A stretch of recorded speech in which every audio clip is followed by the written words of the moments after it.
Hello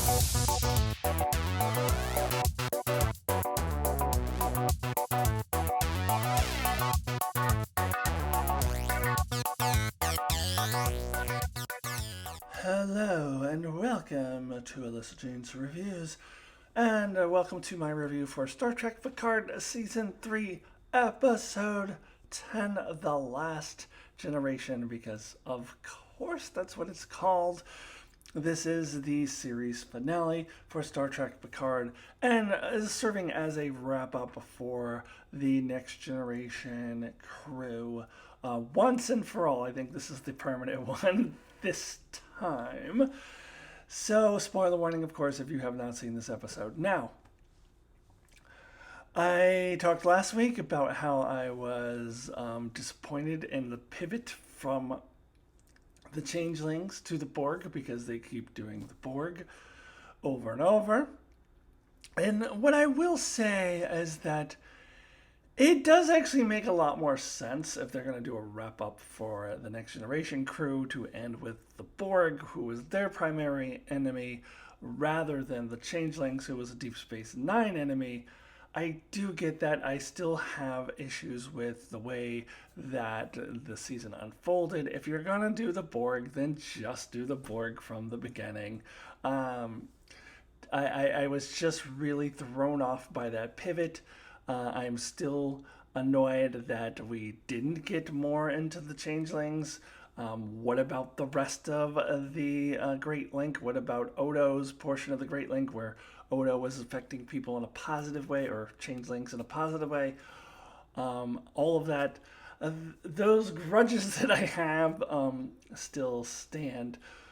However, within the context of this Borg plot that they had set up last week, this was a really good finale. I think it hit in a lot of ways. It hit me the right way, especially emotionally. And I did predict that last week that this series would probably end emotionally in a really good place with wrapping up these characters, and I think that it did do that.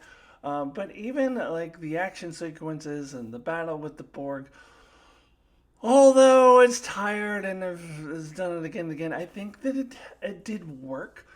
And the main reason I think that it did work for me is that I had forgotten about the fact that in Picard Season 1, they kind of have established that the Borg were kind of just dead.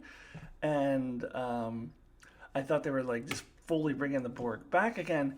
But the Borg, as they were before, are no longer exist. All those drones are dead. That's still the remnants of my brother's favorite episode, in game, from Star Trek Voyager. So that's still the case.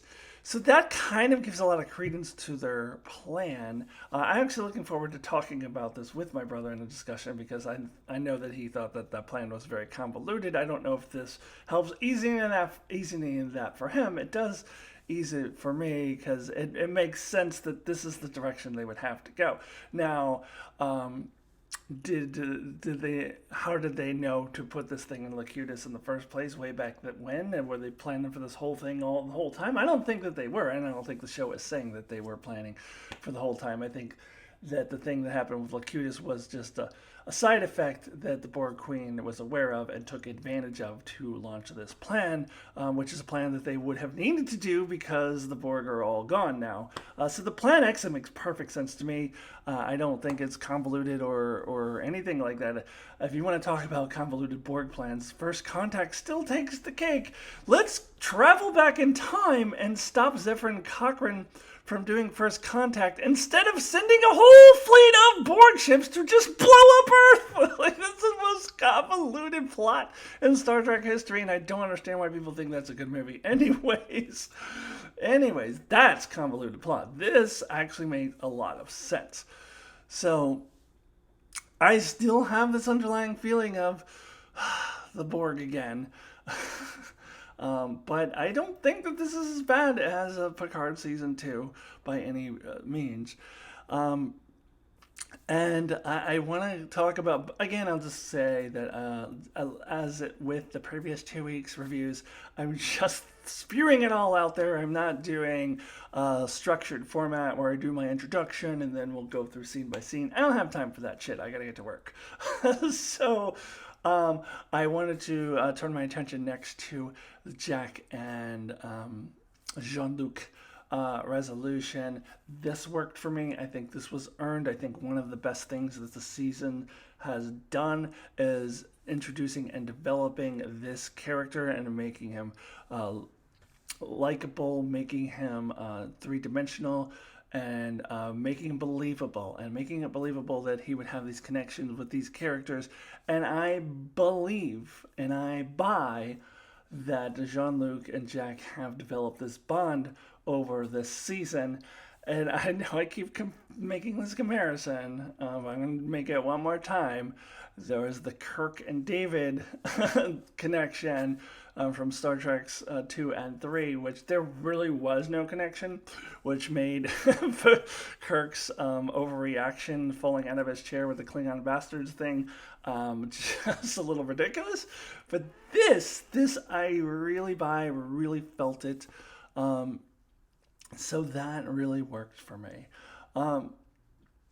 And I do buy a lot of the connections with all of the characters.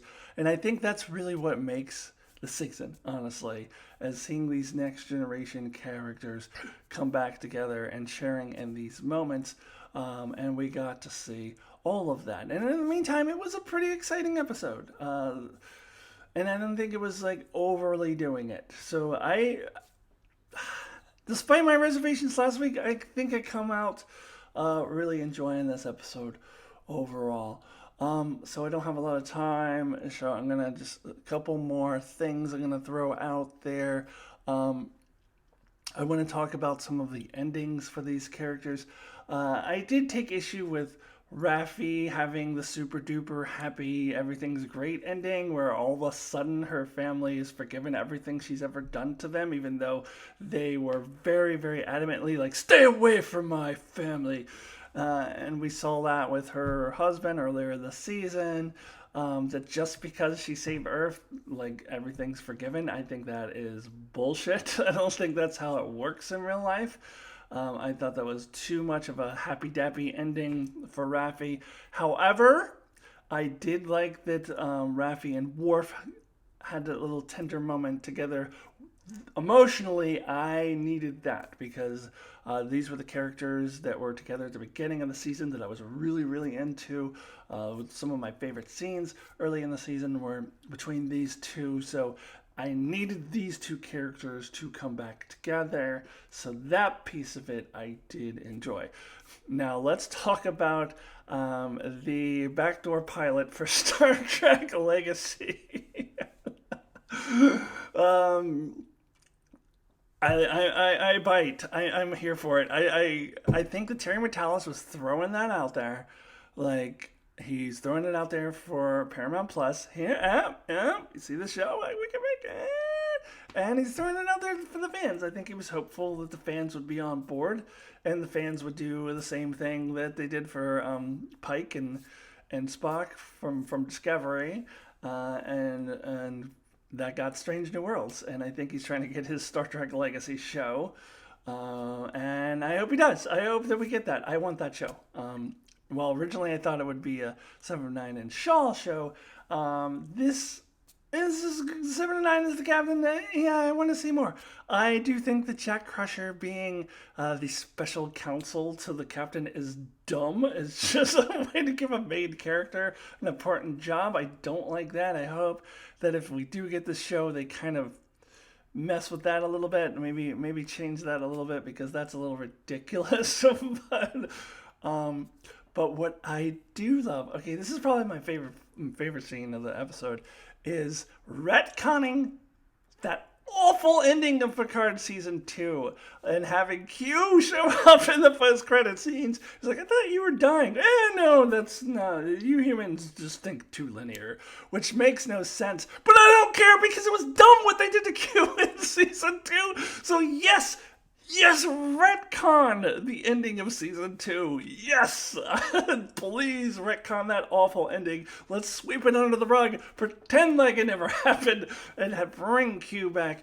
So we're setting up for Jonathan Delancey to appear in Star Trek Legacy if it happens. So yes, I absolutely forget about Picard season 2. It was a disaster. Let's retcon it. Let's sweep it under the rug. Yes, love, love, love. Um, Now we get a lot of emotional moments with the characters connecting. We get them shutting down the Enterprise D. I don't know why it took them a year to do that because this is 1 year later. Then they do that. I feel like that scene probably should have been in the present timeline, and the 1 year later should have happened when we go to the Jack Crusher joining the Enterprise G. I think that didn't make a lot of sense, but a lot of the emotional moments worked. And I had always thought all throughout the season that it has to end with them playing poker. Has to.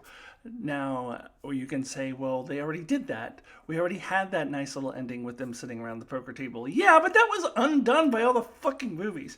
Like, Nemesis was not a proper ending for these characters. So to bring it back around again and go, no, goddammit, fuck you, Nemesis. We are ending with them playing poker. We said they're playing poker, and that's how it's going to end. And the movies undid all that, so now we're getting back around to that, and this is the true ending. Now, we should not see these characters again in any significant capacity, and certainly not together. I think this has to be the ending, as much as I would love to see Worf again. But as far as these characters being together as a group, I think that this has to be the ending. Now, if we do get a Star Trek Legacy show, then we should see, maybe we'll get a Worf cameo here and there, or whoever, Geordi, because we'll have, what's her face in that show? Geordi's daughter, Sydney. So, yeah, despite my reservations last week, I think emotionally this worked well for me. The plot actually did make sense to me. So I'm going to go ahead and give my rating out of 10. And my rating out of 10 with 1 being the lowest possible score, 10 being the highest possible score. I think I'm actually going to go 8. That was higher than I thought I would go. Last week I was like, this is dead set on the 7. It's heading in 7 direction. We'll go up a little bit. I think it was an 8. The season overall, I'm not quite settling on a rating. I'm between a 7 and an 8. I'm probably going to settle on a 7.5, to be honest with you. There's a lot of great moments I really loved throughout this season, but some problematic things as well. So it is very, very far from perfect. So I'm going to say tentatively a 7.5 for the season. But for this episode, going 8. I think it's good that we now get this Star Trek Picard experiment, kind of mostly failed experiment, out of the way. It was just very up and down all over the place and contradicting itself, though I am glad that they retconned the Q thing. It just, the fact that they needed to do that just shows that this show overall was not a success. It did not work as a show. So I'm glad we're kind of like, okay, let's brush that aside. Let's move on. Let's do better things. We got Strange New Worlds. We can cross our fingers for Star Trek Legacy, and that ends up being a well-written show. I would love to see Star Trek Legacy as kind of the Strange New Worlds in the 25th century, like having a similar sort of dynamic amongst the characters, having a similar kind of structure for the season where it's more episodic, but we have through lines for the characters. That's what I want to see from Star Trek Legacy. So I think that it's good that we have this closing for Picard, the failed experiment that it was. Move that aside. We've got a very satisfying ending emotionally for the Next Generation crew, and now we can move forward into Star Trek's future. Anyways, all of that to say that I'm giving this episode an 8 out of 10 and most likely a 7.5 for the season. All right, everybody. Thank you so much for watching. That does it for my Picard reviews for the season. I may or may not follow through with the promises that I made earlier that I was going to rewatch all the episodes and then do a season long review. I don't honestly know if I'm going to have time for that. Maybe I will do that, maybe I won't.